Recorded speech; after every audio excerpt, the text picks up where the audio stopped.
This is the Horse Radio Network. This is episode 470 of the Dressage Radio Show on the Horse Radio Network, brought to you by Kentucky Performance Products and TotalSaddleFit.com. Thank you for joining us on our big announcement show. We'll get to that shortly. But I also wanted you to know that we're starting a dressage book club this week, and we've got a great Total Saddle Fit trainer tip about the transition from warm-up to the show ring.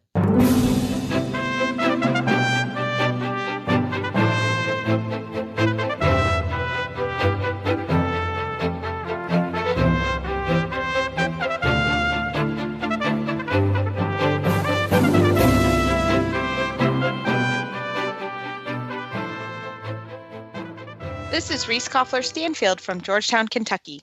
And this is Philip Parks from Rockwood, Ontario, Canada. And you're listening to the Dressage Radio Show. And we have our producer / founder of the Horse Radio Network here, Glenn. Hey, guys. Say hi. Good to talk to you again. Hi. Hi. We've been away for a couple of weeks, and now we're jumping back into our summer shows. I know, and we have a big show. Glenn goes away on an anniversary trip, and we come back and we have big news. I love it. Well, this is a big day all around for many different reasons, but we got to get right to the big announcement. Drum roll, please. Let's get the party started. Well, tonight we are very excited because we have a big special announcement for the show. We have Kathy Robertson, who is the Education Department Manager at USDF, on the program. Welcome, Kathy. Thank you. I'm happy to be here. Well, we have been kind of all excited and giggly all week about this announcement. So, should we Glenn, can you do a drum roll, or what you got for us? Perfect. Kathy, what is our big announcement that we have to make here on the Dressage Radio Show?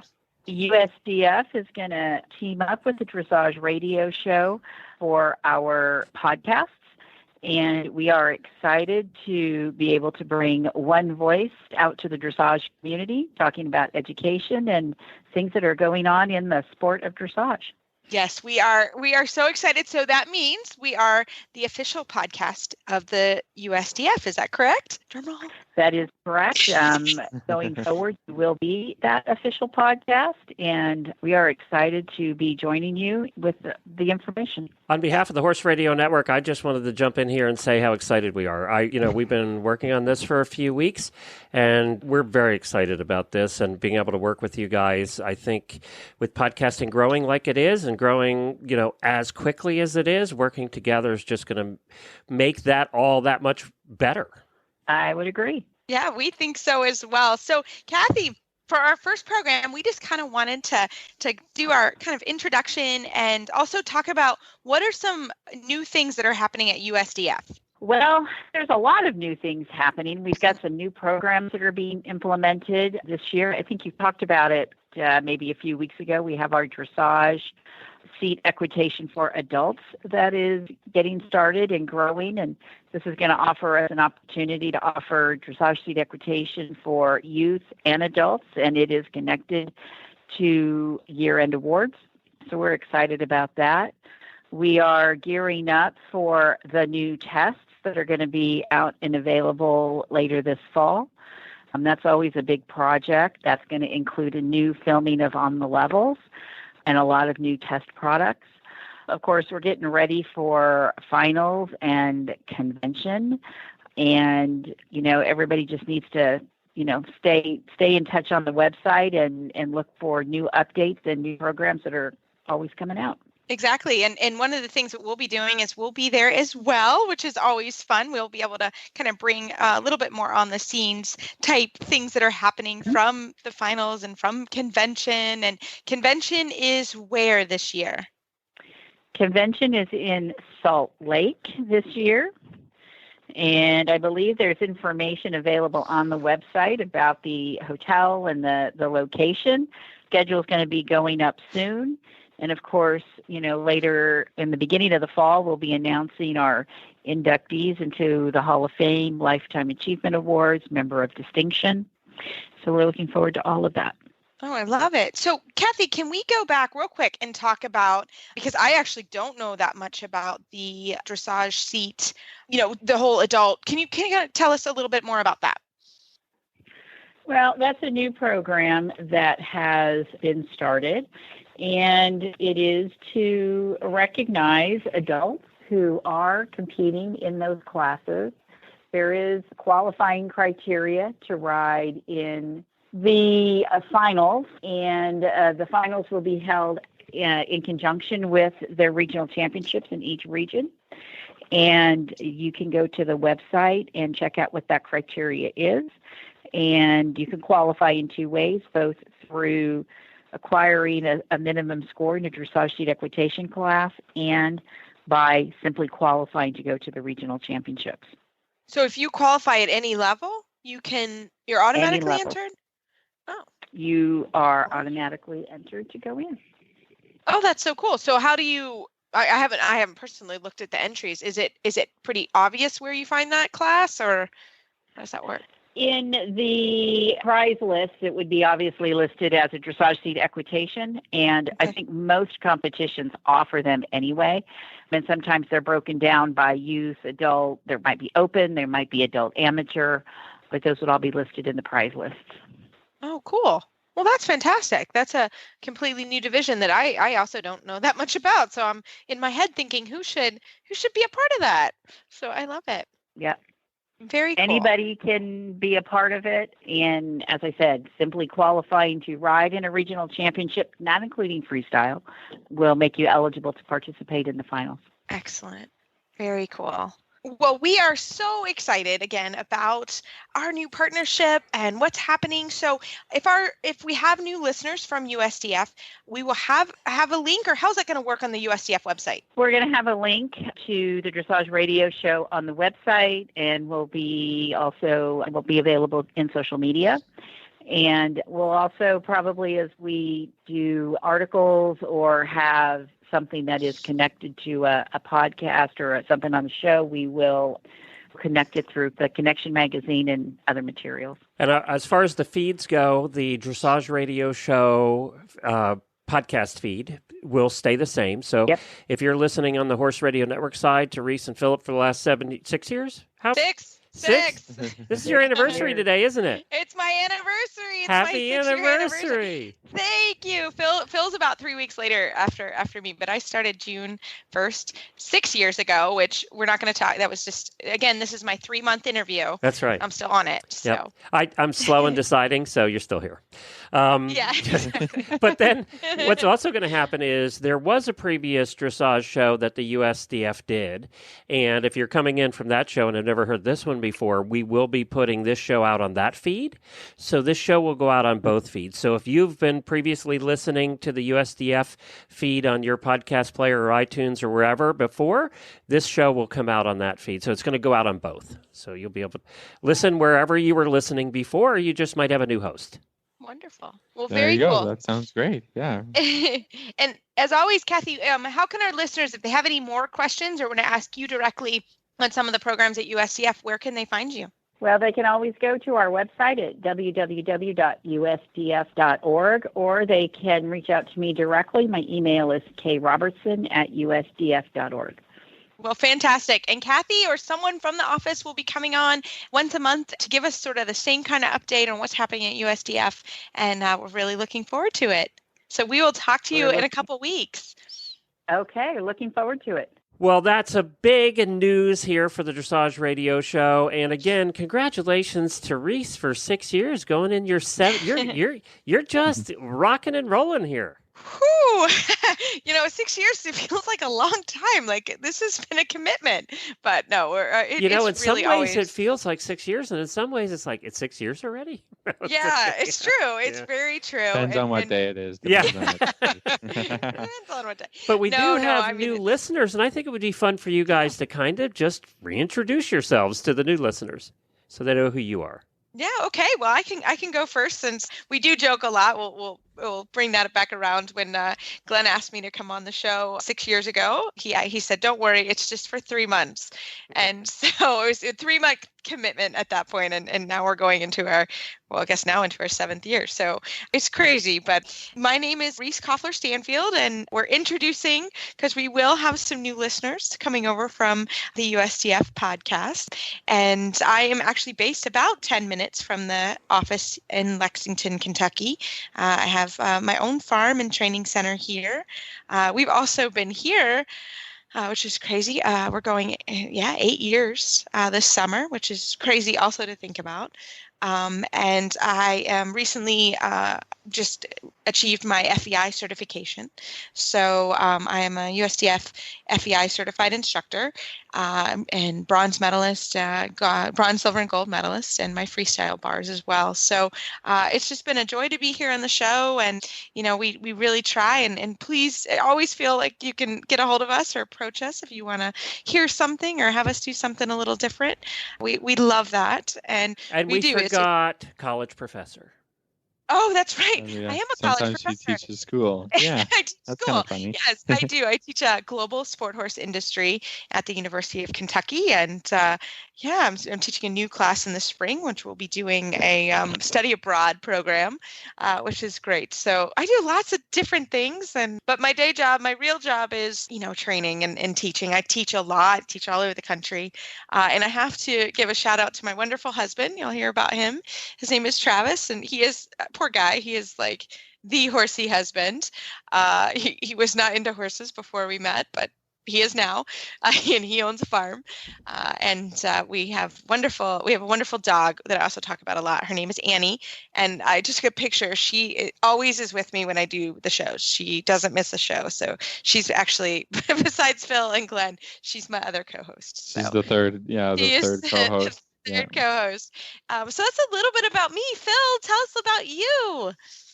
Well, I am Canadian, so I bring a little bit of international flavor to the show, so it's not always so U.S.-centric.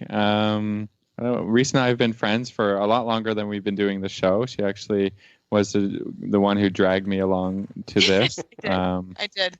And if you listen to some of my early shows, I wasn't so talkative, but kind of gotten there and progressed through, becoming a podcast host, which has been really fun and really great to talk about dressage every week, which I'm really passionate about. I train horses here. I'm a bit of a freelance trainer, and have a wonderful sponsor who has 6 horses with me, and we work on riding every day, and I work on teaching clinics and all things all around. So Reese and I met originally at a horse conference, a symposium held in Maryland, which we did 10 years of that.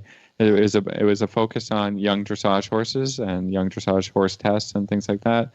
We did that for 10 or 11 years together. And then, about 4 years in is when we started doing this show together. And we really like talking to each other every week. And these days I travel to Florida to see Reese once or twice over the winter to get away from Canada for a little bit, because even though I love it, the weather is not really conducive to riding all year round. I like to bring a lot of tips and a lot of training to the show, and we always talk about a lot of great topics, and we have some great interviews with top riders.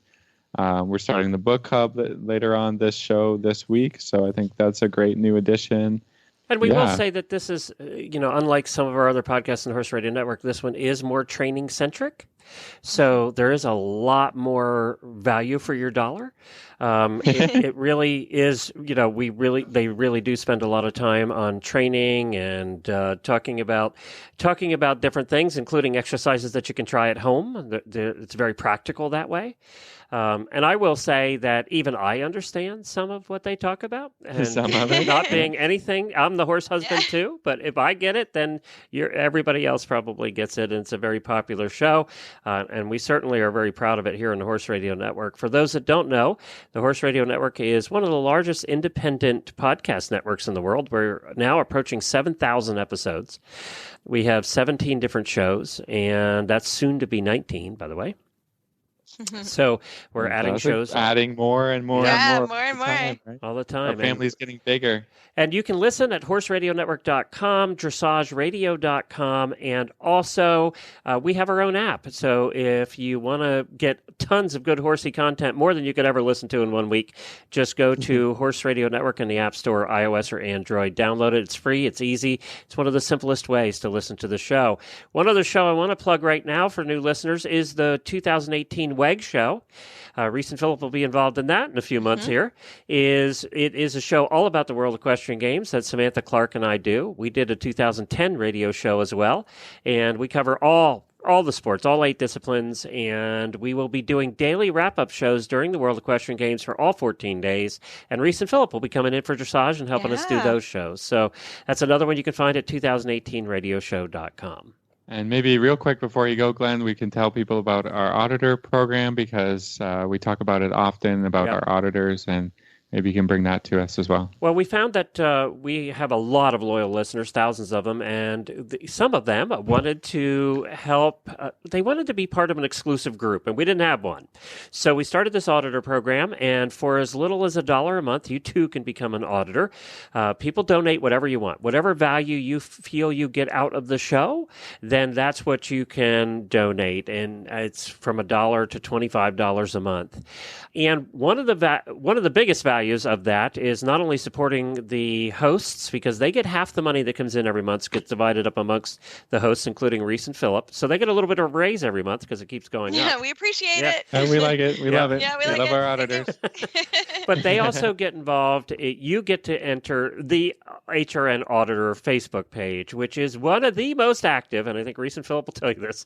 It's one of the most active Facebook pages out there, but it's also one of the most positive Facebook pages out there. Yes. And auditors talk about their lives, they talk about horses, and there's all different disciplines, Western, English, everything.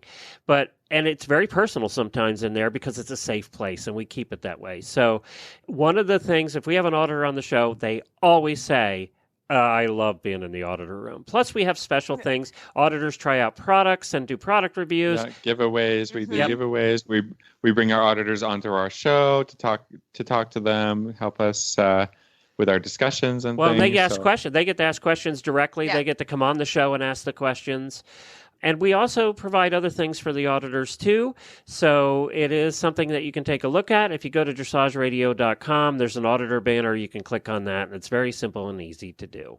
Well, speaking of new things, one of the things that's not new on our show is one of our terrific sponsors, and that's Kentucky Performance Products. They were the first sponsor on the Horse Radio Network 10 years ago and have been with us ever since, and we're very proud of that. So let's hear from Kentucky Performance Products, and then we are coming back with a new thing, and that's the Dressage Book Club. And this was Reese's brilliant idea, and I don't know why we've never thought of it in 7,000 episodes, but good job, Reese. Thanks. Fantastic. This Nutrition Minute is brought to you by Kentucky Performance Products, the company that simplifies your search for research-proven nutritional supplements at kppusa.com. The horse that matters to you matters to Kentucky Performance Products. Researchers have confirmed that as horses age, they naturally become less sensitive to insulin and more susceptible to health problems caused by too much sugar in the diet. One way to reduce the sugar content in a horse's diet is to replace sugar-laden grains with a high-fat supplement. Fat is an extraordinary energy source. It is readily utilized by the horse and contains more than 2 times the calories of sugary grains. Equijewel Stabilized Rice Bran is an excellent fat supplement. It contains a balanced calcium to phosphorus ratio and won't cause mineral imbalances when added to the diet. Its all-natural ingredients are high in healthy fat and fiber. Best of all, Equijewel allows owners to easily replace the calories previously supplied by sugary grains. When you need to add healthy calories to your horse's diet, choose Equijewel. To learn more, visit Kentucky Performance Products at kppusa.com.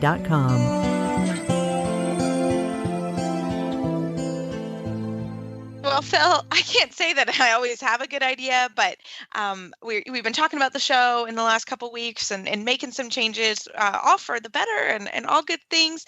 And I just happened to be sitting down and my friend said, I'm going to book club.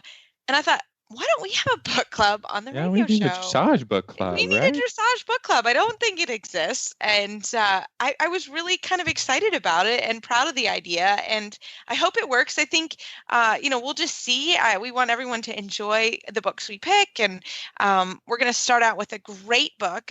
It's got a mix of theory and exercises. And I think you're going to really enjoy it. But so basically what's going to happen, and it may change or we may get some feedback, and which is great. This was just a start of a new idea. We'll do an interview at the first show of the month with the author of the book that we choose for the month, and we'll have a month to read it. We will give a book away to one of the auditors. This is what we were talking about. We'll put something up on the auditor page on who would like the book and who wants it, Who's going to read it, and then who's going to come on to the show. Yeah. Yep. So. And who's going to come on the show. So we're going to have a month to read it. You're going to, we'll let you know where to get them. Probably all of them. You can get them on Amazon, that kind of thing, but we'll make sure they're readily available and you can get them. So it'll probably give you 3 weeks to read the book or leaf through the book and go through it. I might need a little longer than 3 weeks. I'm a slow reader. Bill, you first show of the month, buddy. You got to be ready to go. I'm gonna get on it. On it. I don't have to read it, do I? Because that would be bad. That's okay. Jen would like the book. Jen would like it. My wife would like it. Jen would like the books. Jen, who also produces our show, would like the books, and she's a horse girl. It's how you got into this, isn't it, Glenn? Yes, it is. Jen. Married it. Yep. Yeah, you married into it. So I think Jen would really enjoy it. So maybe we'll give it Jen. Jen can be our producer on that show and talk about the books. So that's our new idea. So our first book of the Dressage Book Club is by a mentor and friend of mine, Beth Baumert, and it's When Two Spines Align, Dressage Dynamics, and you can get it on Amazon. And I hope you enjoy her interview. She's going to talk a little bit about herself and why she wrote the book. Well, tonight we have so many fun new things starting, and I'm really excited about this idea, Phil. This is our first edition of our new podcast, Book Club. So I am really honored to have Beth Baumert on. She has been part of our family's life for many, many years. She is the technical editor of Dressage Today, and she is the author of the first book that we are highlighting, which is When Two Spines Align, Dressage Dynamic. Beth, welcome to the show. Well, I'm very happy to be here and honored to be the first one. I love your idea of having a book club. A dressage book club. We're going to keep it free dressage in our book club. I know. So I don't have to go through too many romance novels or other kinds of books that Reese might come up with. Yeah, I think Phil's nervous about. We're all pretty narrow-minded. Exactly. So Beth, we have had you on our show. It's been a couple of years now, but it was when the book first came out. But kind of tell us a little bit about yourself and a little bit of why you decided to write this book. Well, I guess in the very beginning, I've always been very, very interested in how horses and riders work together, the physics of it. And physics sounds very, very, very boring, but physics gives you the reason or the way to make riding easy so that you're working always with Mother Nature, not opposing laws of nature. So that actually, way back, my interest began with George Morris because I rode hunters and jumpers, and he is a scientist. And I remember learning from him that, wow, equitation from his point of view is a science. And science comes before art. So he had really nailed the science of equitation. And when I became interested in dressage, that interest, that really more than an interest, sort of a fascination, followed me into dressage, and I really wanted to understand how this all worked. So I became the first editor of Dressage Today. But, you know, an editor is more of a wordsmith than I am, and an editor is somebody who sits in the office and makes this thing happen, and I couldn't do that. So I became the technical editor, which meant that I was in charge of all of the articles that had to do with the technique of riding horses, all of the what is commonly known as how-to articles. So I was in the unique and very wonderful position from the very beginning of being able to call anybody in the whole world and say, you know what, you're really good at whatever. Your horses are especially expressive. How do you do that? Or I noticed that when your horses are very collected and yet they look very free, how do you do that? So I could call upon all those great minds in Germany, and you know what? It was amazing to me, and it still is, how generous people are who are in our sport. People are really, they want to help. You know, in the name of just plain loving the horse, they want to teach. They want to help. What made you change from going to, I mean, you've written and been involved with so many articles, to kind of putting it all together into a book? What was the inspiration behind that? Well, I was always analyzing this and putting it all together into a larger piece. What's the whole story? You know, a 3,000-word article or a 2,500-word article can tell you a little bit about engagement or a little bit about thrust or a little bit about whatever. But in my brain, I was putting it all together. It took quite a while. But really everything between the covers of the book, nothing is my idea. It's all what I've derived from the experts that I've talked to all over the world. And their stories all align. So Beth, what, you know, when you say, okay, so this is our first book of our Dressage book club, what are some things that you really want our listeners or our readers to take away? I'd like, well, the way it's organized, the first part is how riders work. Like, how does your body ideally work in a way so that it's so that you can really influence your horse? And the second part is, how does your horse's body work?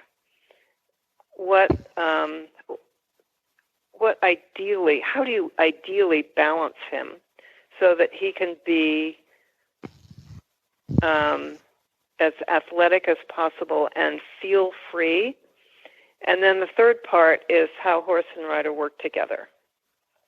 But the premise of the whole book is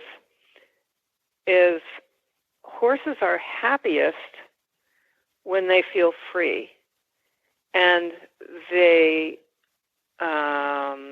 look beautiful when they feel free. I don't mean the kind of free that's like running down the highway. I mean, we try not to do that in our sport, that's bad. thing, No. right? We try not to do that, but the kind of free that your horse is balanced and feels free, that you're not restraining him, you're guiding him. I mean, we're talking about a lot of theory in this book, or are there some exercises that people, I mean, is it a combination of the two? How did you approach the writing of this book, and how you want to get these messages across to people? It is a book about theory. In fact, I just right now got an endorsement from Carl Hester. He said, fantastic! Cool. I read this That's book awesome. from cover to cover, and he said, and I absolutely love it, and I quote it all the time. And in fact, I knew that he had quoted it all the time because I was at his master class in Wellington, and he quoted it 4 times. And I'm like, well, you know, he might have said 2 things that I thought, but this isn't a coincidence. So I'm there you go. really pleased that That's you liked it. that's a real That's awesome. endorsement of a great book. And to answer your earlier question, yes, there are exercises at the end of each chapter. Oh, we love to have exercises. We love to have stuff to practice. We like exercises. Yeah. Well, we are so excited to start our book club and to, I think as we always say on the show, there's a balance between theory and actually riding a horse. And so that's what's, that's what's fun about this book is there's something you can read and then you can go and practice. So Beth, tell our listeners how do we find this book online? And how do we, or if we would like to get a hold of you, how do we do all those things? Well, currently the best way to get it is on Amazon. Perfect. That's and so easy. Amazon.com, yeah. And we will have a link on our website, and we'll try and get a link on the USDF website so that everybody can grab it. And we only have a month, so everyone's going to get going. Reese, can you kind of explain how it's going to work? Yeah, exactly. So we're doing what we do now. We're going to have the author of every book on at the beginning of the month, and we're going to talk about the book. And then in a month, our first show in July, actually, we'll talk about the book. We'll review the book, and we will hopefully grab an auditor to come on and talk with us. And Phil and I and the auditor or anyone else who wants to come on, we'll review the book, and then we'll start with our next one. So it's like any other book club. We really want them to go buy the book, read it, and then join in for that show to see if they agree with you guys. That's exactly right. I mean, it'd be really nice to have different perspectives and different takeaways from the book, and lots of great feedback for our authors, and just chat about dressage like we always love to do. And the book can be found on Amazon. It's called When Two Spines Align, Dressage Dynamics. It's Beth, Baumert. And we'll post that on our Facebook page and in the show notes for today. So, but get it soon. You're going to have a month to read it. Yeah, a month. Everyone's going to get going. Beth, thank you so much for coming on the show. And if listeners have questions, we'd like to, call you back. So we look forward to getting started. Thanks, Beth.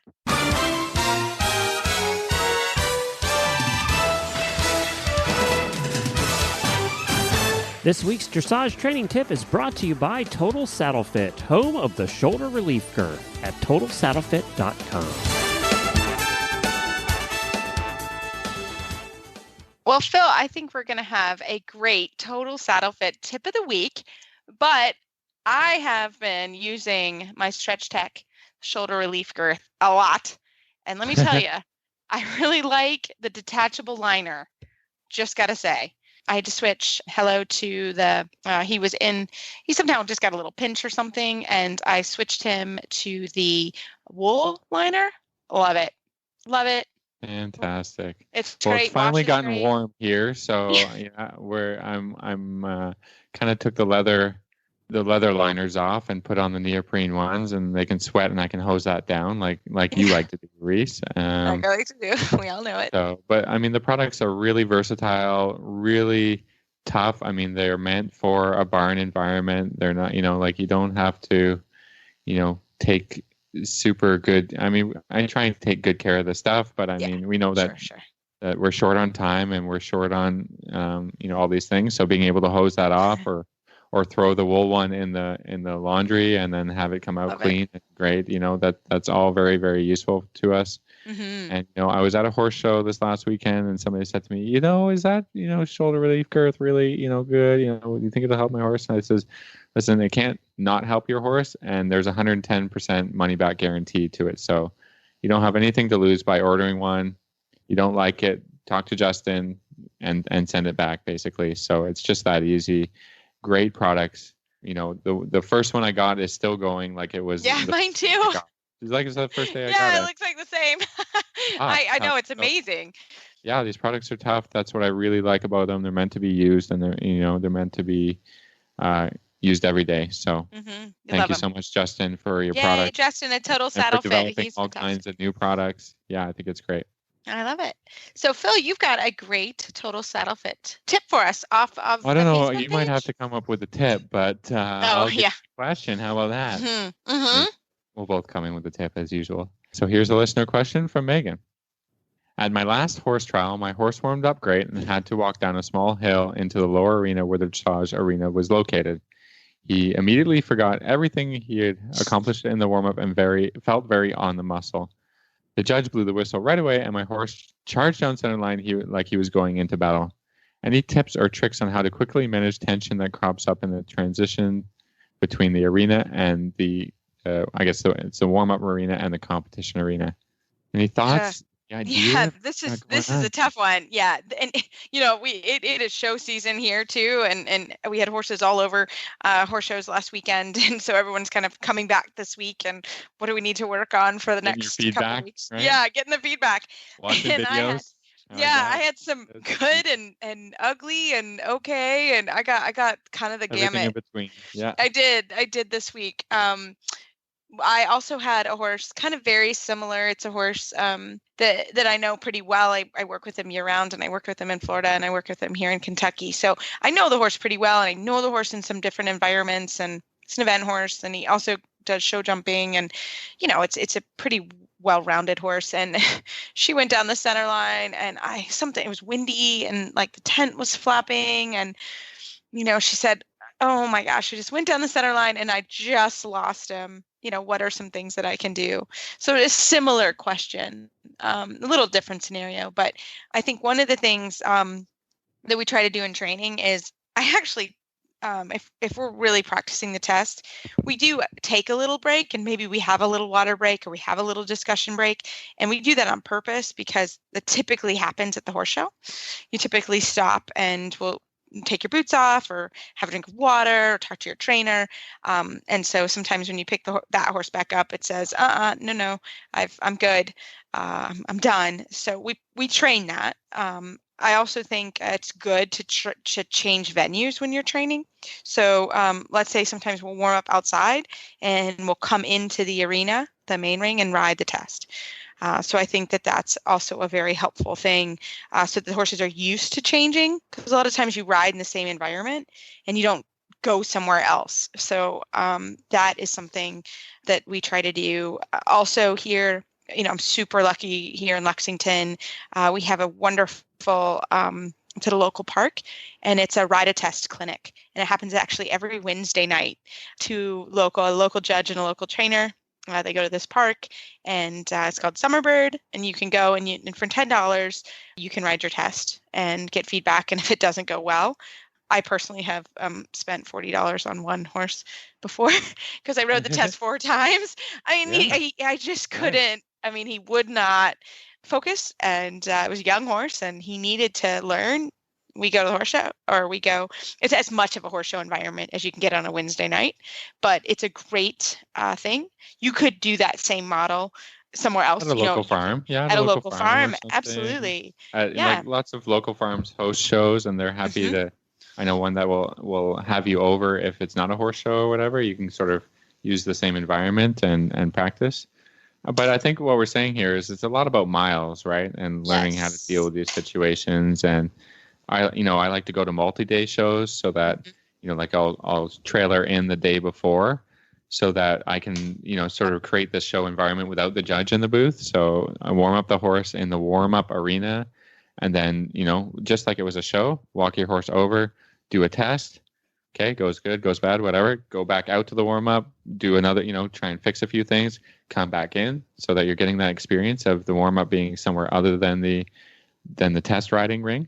The other thing that I have to, as a little piece of advice for lots of people is that in this situation where you're warming up and then you got to do a dressage test, get out to the show ring a little early so that you can get in there as the last rider makes their halt. Usually at most shows, you'll be able to enter the show ring when they've done their halt. So you will have at least the time that rider needs to leave the ring before the judge can physically ring the bell, right? Because you can't go in before they're out, right? And usually a little more time, sometimes you have a wordy judge that wants to write a lot on the test right before, and that's an opportunity to warm up. So, but if you're going in after that rider is all out and cleaned up and gone, then you're not planning for success enough, right? So that would be kind of my main tip. And then it's just about getting miles and doing it over and over again. What I like to do with the young horses and when they're a little bit nervous is that, I try my best to ride a straight line, but I can feel if my horse is a little nervous, and I'm going to put them in a little bit of shoulder 4. All the way up into the halt. If it's not square, it probably wasn't going to be square anyways, but I need to do a suppling exercise to get that horse listening to me, to get them from the inside leg to the outside rein and, bending around. So just this weekend, I was showing a 5-year-old. It was his second time to a horse show. And, did some tests, whatever. And one of the judges, I think it was Jane Ayres, commented that I had too much bend in my horse, right? She's just, he's going around, he's doing his first level pattern, right? And then the comment at the end was that I had too much bend. Well, I tell you, I had too much bend because otherwise that horse was going to look at the flowers outside the ring and run in. So, personally, I want to ride the best test. I want to get a great score, but I was doing the necessary work to get that horse comfortable with the environment and at least between my inside leg and my outside rein and being able to complete the movements of the test. So I can say, yeah, that's a fair comment, right? He wasn't really straight enough to get the top, 8s and 9s, but I had a plan and I was just implementing my plan to get through the test in a calm way. Yeah. Because if I had just, tried to really straighten him, hold 2 reins really tight, I know that I'd come around that judge's booth and he would be gone. He'd be out the arena or whatever. So, you got to have, where is your horse at with his training? How much can I achieve? How much can I accomplish? And I had a plan. And so I'm going to take the score that I got. It was fine. It was, I just say, yeah, that's a fair comment from the judge. I understand that comment. The judge, if I were to talk to them, I would also say, this is why I was doing that. And I'm going to keep doing that until my horse is really calm and quiet. And then I'm going to perfect, the test. So, you sometimes have to do what I call a purpose ride. Yeah. And, and to have a plan and to accomplish that plan, because I would much prefer that he was a little overbent to the inside and his circles had a little bit too much bend and he was going a little bit through the outside shoulder than to have this nervous, held together horse really, and not teaching them that the show ring is a place. I was really trying to relax him, and that was my plan and my goal for him to get through all of his tests this weekend. So, well, and I think that what you're saying is really important, and I think a lot of times people are pretty good. And if you listen to our show, I hope you're really good about planning in the arena and knowing your test and doing your visualization. That's super important. Also, but my visualization actually starts from the warm-up into the arena, because that is a really important time where people lose their horse all the time. Sometimes it's a long walk. This is a great question because it's a great question.